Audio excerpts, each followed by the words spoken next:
Okay, my name is Zertuche and I'm going to speak about chapter 4 from your book of biology. The name of this chapter is Ecosystems and Communities. Well, first of all, weather and climate both involve variations in temperature, precipitation, and environmental factors. But weather is the day-to-day condition of Earth's atmosphere, while climate, on the other hand, refers to the average conditions over long periods of time. A region's climate is defined by year-after-year patterns of temperature and precipitation. Environmental conditions can vary from very small distances, creating microclimates. Global climate is shaped by many factors, including solar energy trapped in the biosphere, latitude, and the transfer of heat by winds and ocean currents. Climate can be affected by many factors, as I said before. One of them is greenhouse effect. Greenhouse gases function like glass in greenhouse effect, allowing visible light to enter but trapping heat. This phenomenon is called the greenhouse effect. If greenhouse gas concentrations rise, they trap more heat, so Earth warms. If the concentration falls, more heat escapes and Earth cools. Ecologists need more information to understand fully why an organism lives where it does and how it fits into its surrounding.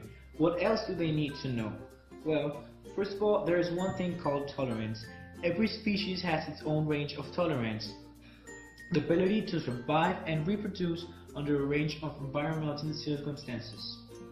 A species' tolerance for environmental conditions then helps determine its address or habitat. Habitat is the general place where an organism lives. Defining a species' habitat tells only part of its story. A niche describes not only what an organism does, but also how it interacts with biotic and abiotic factors in the environment. A niche is the range of physical and biological conditions in which species lives and the way species obtains what it needs to survive and reproduce. The term resource can refer to any necessity of life, such as water, nutrients, light, food, or even space. If you look at any community, you will probably find more than one kind of organism attempting to use various essential resources. Direct competition between different species almost always produces a winner and a loser, and the losing species dies out. The competitive exclusion principle states that no two species can occupy exactly the same niche in exactly the same habitat at exactly the same time. If two species attempt to occupy the same niche, one species will be better at competing for limited resources and will eventually exclude the other species.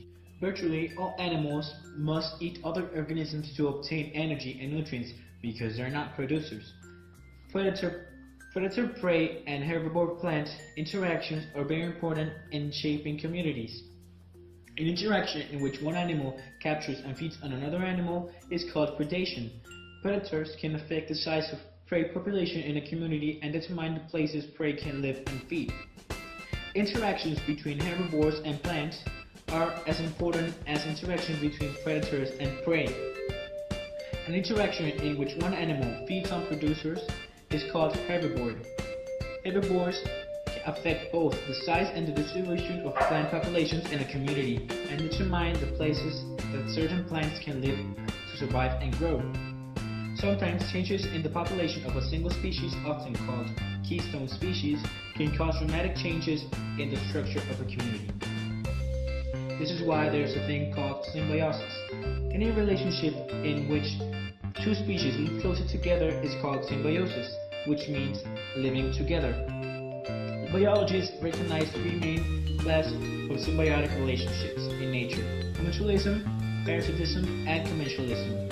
Mutualism is a kind of relationship between species in which both benefit. Parasitism is a kind of relationship in which one organism lives inside or on another organism and harms it. Commensalism is a relationship in which one organism benefits from another that is neither helped neither harmed. Now let's talk about biomes. You've learned that latitude and heat transported by winds are two factors that can affect global climate, besides greenhouse effect. Ecologists classify Earth's terrestrial ecosystems into at least 10 different groups of regional climate communities called biomes. Biomes are described in terms of biotic factors like climate and soil type, and biotic factors like plants and animal life. Major biomes include tropical rainforest, tropical dry forest, tropical grassland or savanna or called shrubland, desert, temperate grassland, temperate woodland and shrubland, temperate forest, northwestern coniferous forest, boreal forest, also called taiga, and tundra. Now, let's talk about aquatic ecosystems. Like organisms on living land, underwater organisms are affected by a variety of environmental factors. Aquatic organisms are affected primarily by the water's depth, temperature, flow, and amount of dissolved nutrients. Water depth is strongly influenced aquatic life because sunlight penetrates only a relatively short distance through water. This means that the more deep, less light enters. The sunlit region near the surface in which photosynthesis can occur is known as the photic zone. Below the photic zone is the dark aphotic zone, where photosynthesis cannot occur. Many aquatic organisms live on or in rocks and sediments and at the bottom of lakes, streams, and oceans. These organisms are called the benthos, and their habitat is the benthic.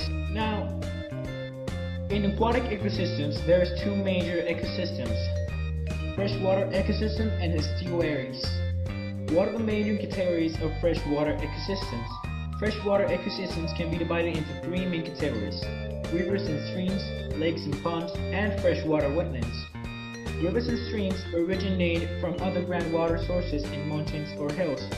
Near a source, water has plenty of dissolved oxygen but little plant life. Lakes and ponds. The food web in lakes and ponds often are based on a combination of plankton and attached algae and plants. Freshwater wetland. A wetland is an ecosystem in which water either covers the soil or it is present at or near the surface for at least part of the year. Now, the other subcategory. Estuaries. Estuary is a special kind of wetland formed where a river meets the sea.